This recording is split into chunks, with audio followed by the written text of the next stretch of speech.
Pedro Luis Gallego, más conocido como el violador del ascensor, ha sido detenido en Segovia. Está acusado de cometer varias violaciones en los entornos del Hospital La Paz en Madrid. En 1992 fue condenado a 273 años de cárcel por violar a 18 mujeres y asesinar a Leticia Lebrato y Marta Obregón en Valladolid y en Burgos, pero solo cumplió 20. En 2013, tras la derogación de la doctrina Parot, quedó en libertad. ¿Qué tal? Buenas tardes. En unos minutos les vamos a dar detalles de esa detención y de toda la polémica legal que ha rodeado a este asunto. Antes nos vamos hasta Ávila, donde ya hay acuerdo entre Nissan y los trabajadores. Teresa Herráez, cuéntanos. Así es, por fin se llegaba a ese tan ansiado acuerdo entre el comité de empresa de Nissan y la dirección, después de varias semanas de intensas negociaciones. Con este principio de acuerdo, lo que se asegura es la viabilidad en la planta de Nissan en Ávila, convirtiéndose en esa factoría de recambios. Y satisfacción y tranquilidad también en la Junta por ese acuerdo. Se ha hablado de ello en la rueda de prensa posterior al Consejo de Gobierno y también del problema que se ha generado este año en torno a la EBAU, la nueva prueba de acceso a la universidad. Leticia Sánchez, ¿qué dice el consejero sobre este tema? La Junta elude cualquier responsabilidad, atribuye el problema a una filtración del examen de historia por parte del coordinador de Valladolid contra el que estudia emprender acciones. Dice tajante que no se va a impugnar ni a repetir el examen y que si estas reuniones con los profesores se habían producido otros años no podían hacerse.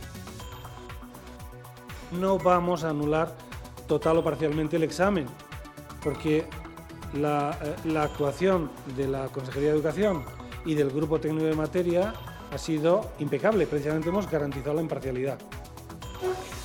Pero los profesores y los alumnos sí van a impugnar el examen, se sienten engañados, dicen que son víctimas de una cadena de desinformación en torno a la prueba de historia. Insisten en que las recomendaciones se hacen todos los años para centrar el temario. Y en León, el ministro de Fomento ha anunciado que a finales de 2018 va a estar concluido el grueso de la integración del ferrocarril en la ciudad. Las obras de la variante de Pajares van a tener que esperar un poco más, hasta el 2020. Es jueves 15 de junio y comienza la temporada de piscinas. Con un calor sofocante, arranca de forma oficial la época de baño. Extremen las precauciones, sobre todo en las comunidades de vecinos, porque no es obligatorio la presencia de socorristas. Mañana la ola de calor se va a extender a las provincias del norte de la comunidad. Seguimos bajo aviso amarillo por riesgo de temperaturas elevadas. En algunos puntos vamos a rozar los 40 grados.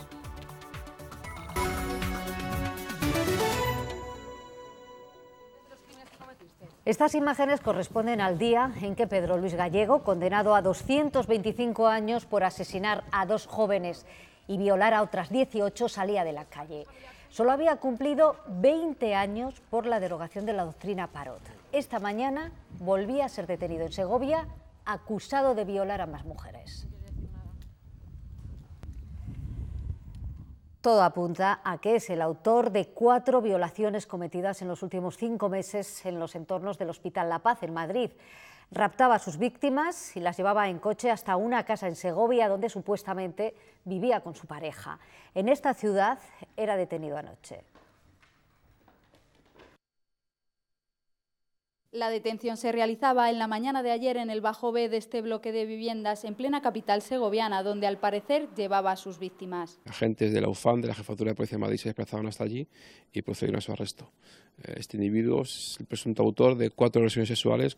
Tras la detención, el operativo de registro se alargaba durante 12 horas en una de las viviendas de este bloque, en el número 16 de la calle Dámaso Alonso del barrio de Nueva Segovia. Sorpresa y conmoción vecinal, donde Pedro Luis Gallego era muy conocido, ya que acudía frecuentemente al bar cercano a su vivienda y le veían pasear junto a su pareja sentimental y su perro. Venía con una chica y ya te digo, alternaba todos los días. Y todos los días tomaba una caña, un café, compraba tabaco. Lo habitual, de un cliente habitual. Un tío muy retraído, muy suyo, no quería ninguna relación con los vecinos y por eso causaba un poco de recelo, ¿no? Pero no por otra cosa. En esta vivienda del barrio de Nueva Segovia, ubicada junto al Centro de Formación Profesional, llevaba residiendo alrededor de 3 años. Leticia Lebrato tenía 17 años cuando la asesinó en Valladolid en julio de 1992. 7 meses antes había matado en Burgos a Marta Obregón, pero su historial criminal arrancaba muchos años antes. En los años 80 y 90 perpetró numerosas violaciones y fue entonces Óscar Villarroel cuando empezó a conocérsele como el violador del ascensor. Buenas tardes, Nati. El violador del ascensor marcó la vida de numerosas mujeres en la década de los años 90 en Valladolid y sembró el pánico en sus familias. Su mero recuerdo no deja indiferente a nadie y además su largo historial no solo afectó a esta ciudad, también alcanzó a otras como por ejemplo Burgos. El historial del violador del ascensor es el de un asesino en serie. Durante los años 80 y 90, Pedro Luis Gallego violó a 18 mujeres, todas menores de 25 años, y varias en Valladolid, Zamora y Salamanca. Cuando entraban en el portal, aprovechaba su trabajo de mantenimiento de ascensores para encerrarlas en el habitáculo y abusar de ellas con extrema crueldad. En algunos casos cumplió condena. Después de salir de la cárcel de Sevilla, en enero de 1992, violó y asesinó a la burgalesa Marta Obregón, de 22 años. Le asestó 14 navajazos. 6 meses después, secuestró, abusó y asesinó a Leticia Lebrato en Valladolid. La joven de 17 años fue encontrada en este pinar de Viana de Cega, semienterrada con 11 puñaladas. Por los 2 asesinatos y las violaciones fue condenado a 273 años. Cuando llevaba 20 en prisión, la anulación de la doctrina Parot lo dejó en libertad y sin rehabilitar. Ahora, de nuevo, a sus 60 años, el violador del ascensor suma nuevas víctimas a su lista. Lo escuchaban, Gallego salió a la calle en 2013 cuando se derogó la doctrina Parot, una decisión del Tribunal de Estrasburgo que dejó en la calle a varios etarras, violadores y pederastas. El ministro de Justicia ha dicho hoy en León que las sentencias de los tribunales hay que acatarlas, nos guste más o menos, aunque sean referentes a remisión de condenas como en este caso. Rafael Catalá ha descartado que el Gobierno cree una nueva doctrina similar a la Parot. Y cuando vemos un caso tan flagrante como este, es donde a veces pensamos que quizás si hubiésemos tenido este tipo de penas anteriormente, pues a lo mejor no hubiesen sucedido lamentablemente estos hechos. Pues serán los tribunales los que en todo caso, si consideran que concurren los elementos suficientes, podrían aplicarlas y, ya digo, si concurren esas circunstancias.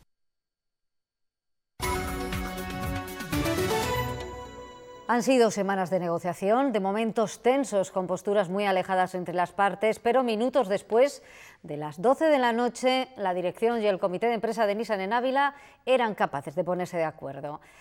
Buenas tardes, Teresa Herraz. Alcanzaban un principio de acuerdo que ya ha sido refrendado por los trabajadores.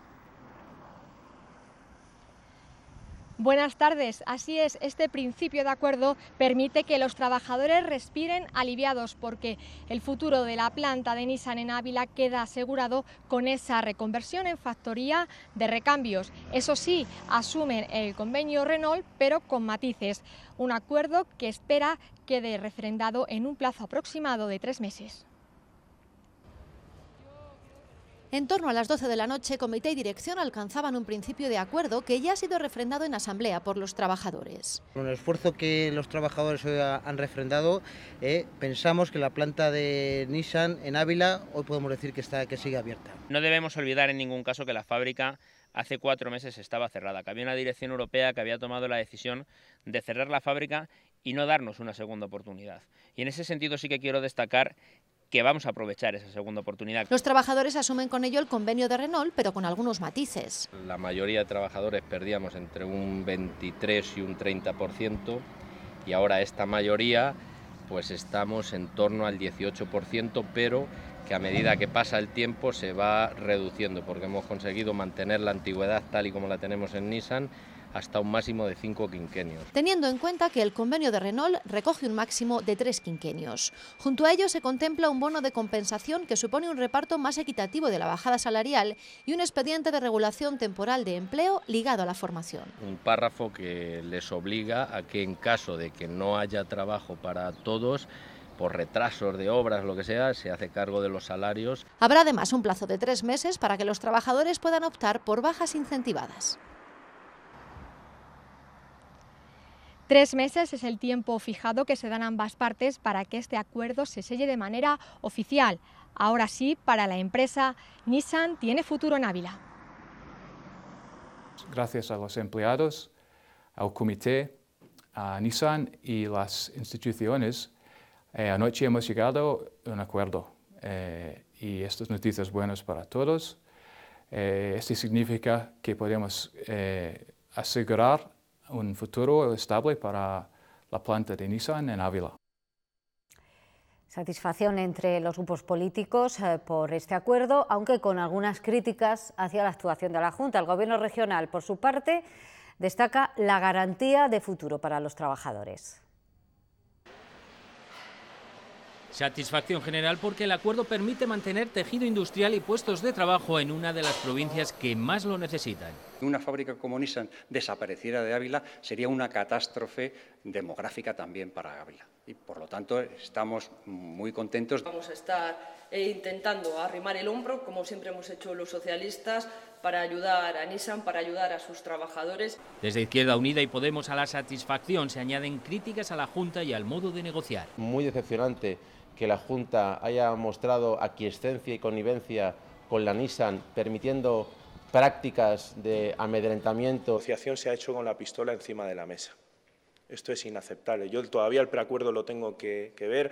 Estoy seguro de que el comité de empresa ha hecho lo mejor posible. La Junta destaca ese esfuerzo de los trabajadores para dar un futuro a la planta. Hace tan solo unos meses hablábamos de cuándo se podía cerrar la empresa y hoy estamos hablando de un mantenimiento del empleo, de los que hoy están, y del empleo que se pueda generar en el futuro. Eso es muy importante. Resalta asimismo el compromiso de la alianza Renault-Nissan en este sentido. El secretario general del PSOE de Castilla y León fue sancionado por conducir bajo los efectos del alcohol cuando era diputado nacional. Según informan varios medios, los hechos se remontan al año 2008, cuando Tudanca dio positivo en un control de la policía local en Burgos. El líder socialista registró una tasa de alcohol de 0,43 miligramos por litro cuando el límite es 0,25. Tras conocerse esta noticia, las reacciones políticas nos han hecho esperar, especialmente porque Tudanca fue uno de los más duros tras el positivo registrado el pasado verano por Rosa Valdeón. Él se refería a que las personas que estamos en el servicio público debemos ser cuidadosas y ejemplares en ese momento, y estoy segura de que lo mantendrá, y además reclamaba que abandonara el escaño por respeto a los ciudadanos. Decía literalmente que una conducta irresponsable, como es ponerse al volante de un vehículo después de beber alcohol, debe tener una respuesta. Rosa Valdeón cometió un delito y fue enjuiciada por ese delito. El señor Tudanca cometió una infracción administrativa y le pusieron una multa. Querer equiparar en nuestro país las infracciones administrativas, las multas, a los delitos, yo creo que cuanto menos es una cuestión peligrosa. Solamente dos partidos, Izquierda Unida y la Unión del Pueblo Leonés, han decidido apoyar la propuesta de Ciudadanos para eliminar los aforamientos políticos en Castilla y León. Tanto PSOE como Partido Popular han asegurado estar de acuerdo con esta medida, aunque no la han apoyado porque, dicen, nuestra comunidad tiene otras prioridades en regeneración política más importantes.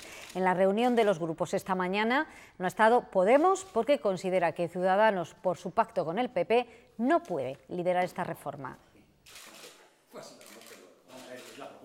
Lo curioso es eso, que estamos los cuatro grupos, los cuatro los llevamos en nuestros programas electorales, los cuatro queremos que se hagan. Realmente lo que los castellanos y leoneses nos están demandando más no es que los procuradores dejen de estar aforados, sino que les garanticemos una buena inversión y gasto en sanidad, en servicios públicos, en la protección a las familias. Nosotros actuamos en función de nuestro programa, esta medida concreta coincide con nuestro planteamiento y, por lo tanto, apoyaremos esta o cualquier otra iniciativa que vaya dirigida a la supresión de los aforamientos. El Torreón de Lozoya, en Segovia, queda libre de la hipoteca tras levantarse las cargas que pesaban sobre él. Es fruto de un principio de acuerdo entre Bankia y la Fundación Caja Segovia, por la que esta última no deberá hacer frente al pago de 6,8 millones de la hipoteca. Ahora el patronato de la Fundación va a presentar recurso mediante vía civil y desestima la vía penal contra los exconsejeros. En 2012, la extinta Caja Segovia asumía una deuda tributaria de la empresa de compraventa inmobiliaria Navicoas de cerca de 6,8 millones de euros, contraída con el aval hipotecario del Torreón de Lozoya. Era aprobada por los anteriores administradores de la Caja, una carga que ha pesado durante los últimos 5 años, poniendo en jaque la viabilidad de la Fundación. La Fundación, con el crédito hipotecario que tenía pendiente, era imposible que fuera viable nunca, es decir, estaba abocada sencillamente a la desaparición. Esta mañana se ha anunciado un acuerdo entre Bankia y Caja Segovia, por lo que el inmueble del Torreón quedará libre y no se deberá hacer frente al pago de los 6,8 millones. Como contraprestación, Bankia se hará en propiedad con varios inmuebles, entre ellos el situado en la avenida del Acueducto, su sede principal. Desde marzo se trabajaba en un acuerdo que se ha hecho posible ahora. Igual el año que viene estábamos celebrando el juicio oral, y la Fundación ya tenía que hacer frente a 1 millón. Además, la Fundación ha renunciado a la vía penal contra los exconsejeros y reclamará vía civil los perjuicios causados. El escrito de acusación se presentará en los próximos días.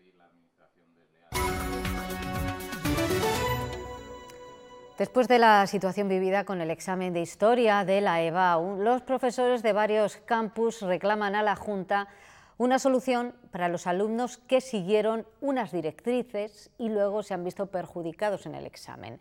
El Ejecutivo respondía hoy a la polémica desde el Consejo de Gobierno, Leticia Sánchez, y no hay de momento ninguna solución para ellos.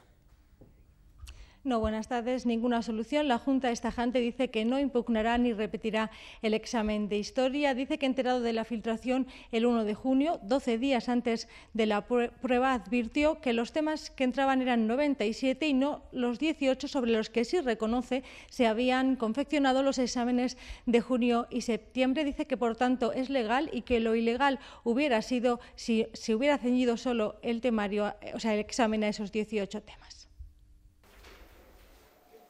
Que solo existió un examen de historia defendía anteayer el coordinador de la EBAU para Castilla y León. Los exámenes de historia están puestos y no se han cambiado.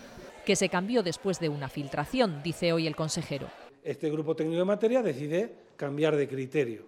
Es solo un ejemplo del enorme desaguisado, de ese cambio de criterio, de que lo que el coordinador les dijo ya no sirve, se enteran los profesores 13 días antes del examen. Se le insistió además más de una vez. Y toda la impresión que nos dio es que esos eran los 18 estándares sobre los que iba a pivotar. No era una recomendación.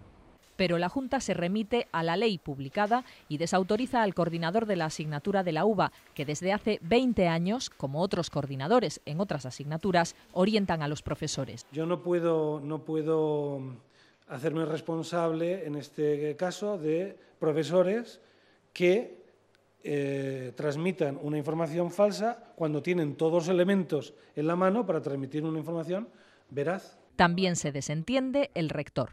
Lo oficial estaba publicado hace meses.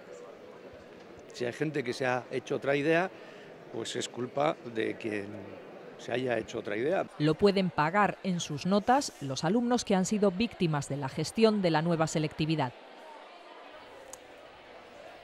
El examen continúa. A lo largo de hoy los alumnos realizan ya sus últimas pruebas de este acceso a la universidad. Esta mañana algunos terminaban con el de Economía y les hemos visto con sensación agridulce. Muchos esperarán a conocer las notas para decidir si reclaman. Mañana comienzan las correcciones y el día 22 conocerán las calificaciones. El plazo de reclamaciones será del 23 al 27 de junio.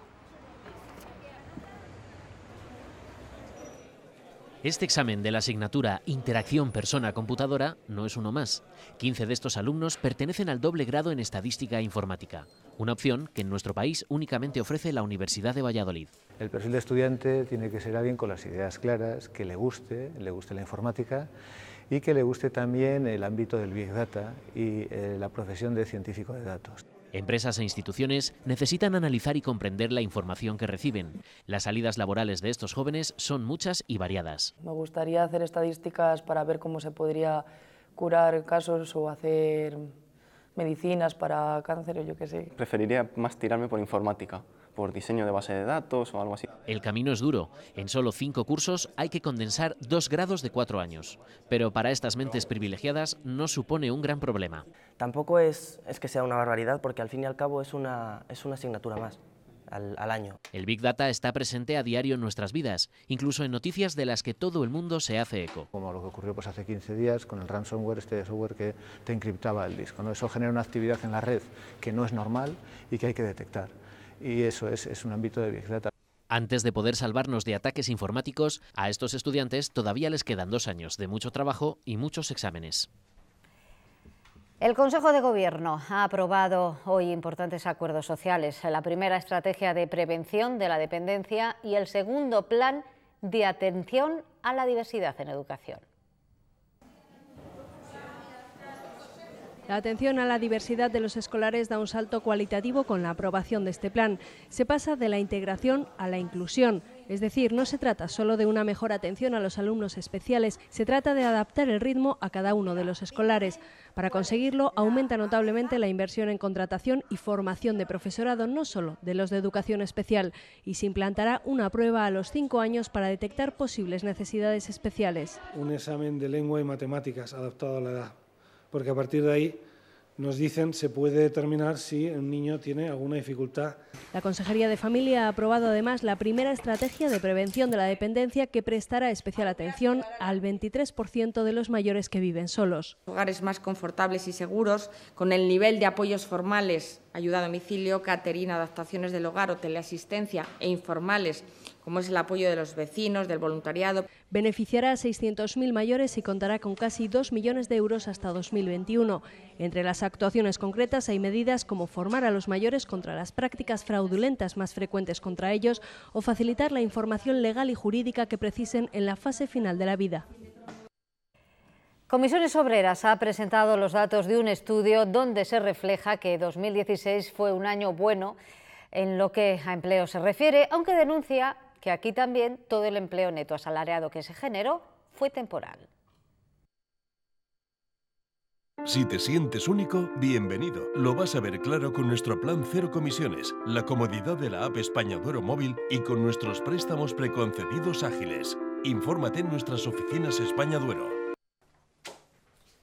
2016 ha sido un buen año para el empleo. Se han creado 25.000 puestos de trabajo, pero aún solo se ha recuperado un tercio de los perdidos desde la crisis. Como mínimo, y yendo a este ritmo, que no es mal ritmo, que ya suscribiríamos que la creación de empleo se produjera por un crecimiento económico todos los años por encima del 3% y si creciera el empleo así, aún así tardaríamos 4 años, el 2020 incluido, para tener cifras similares. Un empleo cuya principal característica, según Comisiones Obreras, es la alta tasa de temporalidad. Castilla y León es la comunidad donde más ha subido. El 25% de los puestos de trabajo son temporales. Cada vez los contratos están durando menos, se está elevando la rotación laboral, el encadenamiento de contratos, de forma que un asalariado temporal firma de media al año 4,3 contratos. La tasa de empleo en nuestra región ha subido hasta el 46%, 2 puntos por encima de la media nacional. Y los autónomos aseguran que ellos son la locomotora de la creación de empleo. Durante el primer trimestre en Castilla y León generaron 1.200 puestos de trabajo.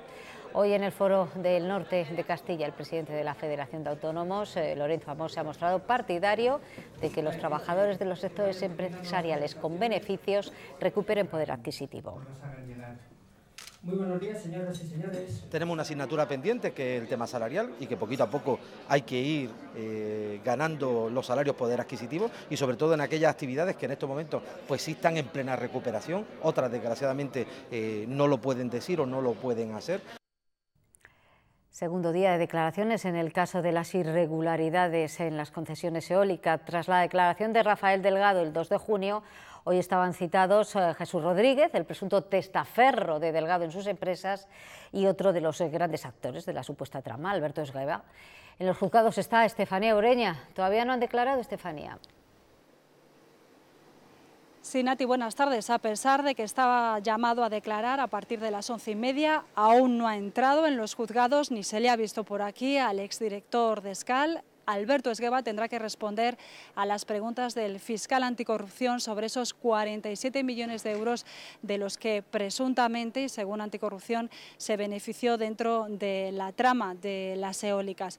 A través de transferencias de acciones o de otras maniobras financieras, Esgueva logró canalizar más de 80 millones de euros y además, según la Fiscalía de Anticorrupción, disfrazarlos de manera legal. Antes que Esgueva ya ha declarado, de hecho todavía lo está haciendo, el abogado Jesús Rodríguez Recio, para quien la Fiscalía actuó como testaferro de Rafael Delgado. Recordemos que Delgado ya declaró aquí el pasado mes de junio y fue ese día cuando responsabilizó al exconsejero de Economía y Empleo, Tomás Villanueva, de todas las acciones tomadas en torno a los parques eólicos. Muchas gracias, Estefanía. Cambiamos de provincia, nos vamos hasta León. Allí está el ministro de Fomento para supervisar las obras de integración del ferrocarril en la ciudad. Germán Gabela, buenas tardes. Íñigo de la Serna ha dado a conocer las fechas estimadas de finalización de esta y de otras obras.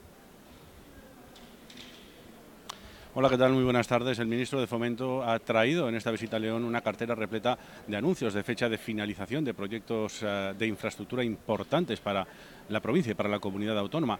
La integración ferroviaria para acabar con el fondo de desagüe en la estación de Renfe de León estará concluida, ha dicho, a finales de 2018. Por lo que respecta a la integración de FEVE, del ferrocarril de vía estrecha, calcula que a finales de este mismo año puedan estar ya finalizados esos trabajos. A bordo del AVE y a la estación, que a finales del próximo año dejará de ser el fondo de saco que impide que los trenes sigan camino hacia Asturias gracias al soterramiento parcial del trazado ferroviario. Así ha llegado el ministro de Fomento a León. Íñigo de la Serna ha anunciado que en los últimos compases de este 2017 estará concluida también la integración del ferrocarril de vía estrecha en la capital leonesa. En cuanto al tramo ferroviario, León-La Robla tendrá un tercer hilo de ancho internacional y, mirando a la variante de Pajares, los trenes podrán circular por sus dos túneles antes de que acabe 2020. A mediados del año 2020 hayamos podido acabar lo que es la parte de la colocación de esa superestructura, la parte de la vía. Quedarán pendientes la parte de la señalización y electrificación. En cuanto a la posibilidad de que las mercancías puedan llegar por ferrocarril hasta Burgos, asegura el ministro que los estudios sobre su viabilidad están en marcha y decidirán si es o no viable. En el capítulo de autovías se mantienen las previsiones para el tramo León-Santas Martas de la A60. La previsión es poder acabar a finales del año 2018. Estamos hablando de una inversión muy importante de 131 millones de euros para esos 27 kilómetros. Otra autovía que sigue dando pasos es la futura Ponferrada-Orense, donde se siguen licitando y adjudicando proyectos de varios tramos. Hoy hace justo 40 años se celebraron las primeras elecciones democráticas de la historia. Era miércoles, día de diario, aquel 15 de junio de 1977, y para facilitar la jornada de votación se dieron 4 horas libres en el trabajo y no hubo clase en la universidad. Recordamos ese momento clave de la historia de España con 3 entonces jóvenes votantes. De ese día recuerdo muchísima emoción y muchísima ilusión. Yo había ido a todos los mítines de todo el mundo, de todos los partidos, porque era a ver qué dicen. Me pilló haciendo la mili en Córdoba. Tenían 21 y 22 años aquel 15 de junio de 1977 y los 3 tuvieron claro que tenían que ir a votar. Y me hice 500 kilómetros para irme a votar. Voté a Suárez, Adolfo Suárez, porque para mí se convirtió en una especie de héroe atreviéndose a legalizar el Partido Comunista en un Jueves Santo, ¿no? Llamaba la atención la cantidad de gente mayor, ilusionada. Bueno, yo lo pienso por mi abuelo, o sea, claro, es que hacían 50 años que no votaban. Incluso aunque hubiera que hacerlo por correo en un cuartel con más de 2.000 militares. Allí hablábamos de política, discutíamos muy bien, se hablaba con toda franqueza de todo el tema y era un grupo de lo más representativo que se pueda uno imaginar porque cada uno tenía una mentalidad. No les sorprendió aquel resultado. Realmente era normal que después de una transición no pasásemos de un extremo a otro, sino que hubiese una transición un poco más tranquila, lógicamente. Y ponen en valor lo que supuso aquella apertura a la libertad que ahora dicen no se valora lo suficiente. ¿La España de 2017 tiene muchos problemas? Bien, a mí me parece que son muy menores comparados con muchos de los problemas que había en la España del 77. 40 años después no han olvidado aquel momento y lo que supuso una revolución que había empezado a gestarse en las semiclandestinidades de asambleas y universidades.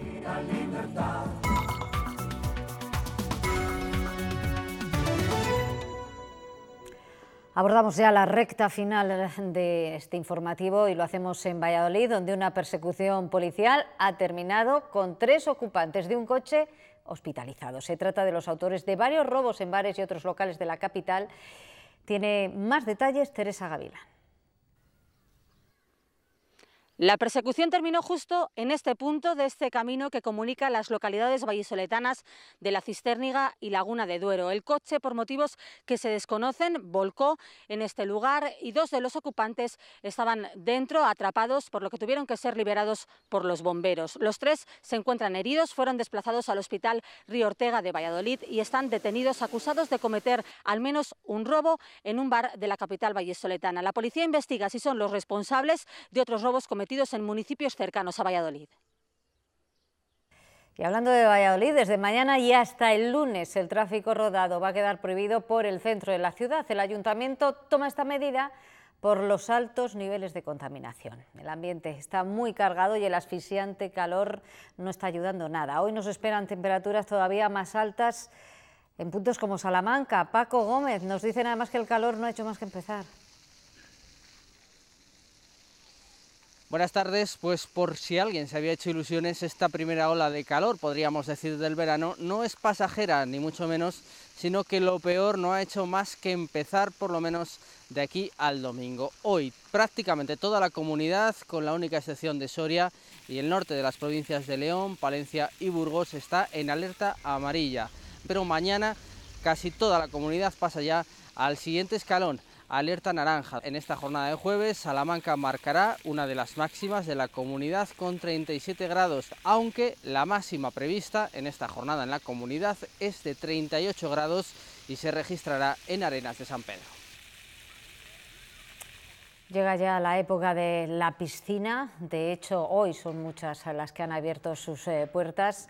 Aquí en nuestra comunidad no es obligatorio la presencia de un socorrista en esas piscinas de comunidades de vecinos, pero no sucede lo mismo en otras comunidades como Madrid, País Vasco o Navarra.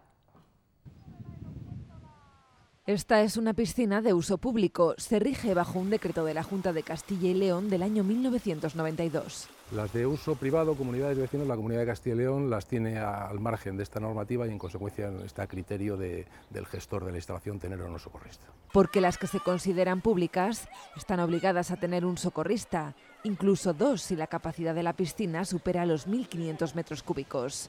No sucede lo mismo en las privadas. Estas se rigen bajo el reglamento interno de cada comunidad de vecinos. En este caso no están obligadas a tener socorrista, independientemente de los metros, de la capacidad o del número de ocupantes que pueda tener este recinto. En lo referente al mantenimiento, las de uso público tienen que pasar una inspección. Las privadas suelen contratar empresas de mantenimiento que se encargan de medir el pH del agua o el nivel del cloro. Pero esto no sucede en todos los casos. Hay algunas comunidades pequeñas que incluso es el propio presidente o el conserje el que hace estos trabajos. La mortalidad por ahogamientos se ha reducido un 10% en los últimos 10 años en España. Aún así, el Ministerio de Sanidad advierte de los peligros y recuerda que la vigilancia de los menores es responsabilidad de los padres. Acaba de ponerse en marcha el Observatorio de Innovación en Oncohematología, un instrumento formado por profesionales y representantes políticos para abordar el futuro de este tipo de cáncer. En septiembre estará listo un primer informe con conclusiones. Leucemia, linfoma, mieloma múltiple son ejemplos de cáncer oncohematológico. Hay que hacer frente al aumento de su incidencia y la cronificación de esta enfermedad. Es la misión del observatorio que acaba de echar a andar. El objetivo es generar conocimiento, proyectos, iniciativas innovadoras alineadas con los diferentes agentes del Sistema Nacional de Salud para que su impacto derive en el beneficio de la mejora de la asistencia y de la calidad de vida de los pacientes oncomatológicos. Serán 35 profesionales médicos, políticos, sociedades científicas, pacientes, en 2 comités que se reunirán cada 6 meses. Estudiarán 31 tendencias de la enfermedad, las primeras relacionadas con la innovación, en terapias y también en tecnología. Nos planteamos el contribuir a esa generación de esas ideas y de esos proyectos que permitan abordar de manera innovadora los principales retos y necesidades del sistema sanitario en materia oncohematológica. El eje principal de la innovación tiene que ser el valor social. Y cuando el sistema es capaz de generar valor social, una consecuencia inmediata es el valor económico. En septiembre estará listo el primer informe con conclusiones del observatorio. Serán elevadas a Sanidad para avanzar en un modelo sostenible de oncología. Nuevo premio para Castilla y León Televisión. La Asociación de Prensa de La Rioja ha otorgado el premio Viamed Salud y Calidad de Vida al programa Mi Dulce Vida con la Diabetes. El documental narra el día a día de 4 personas con diabetes de tipo 2.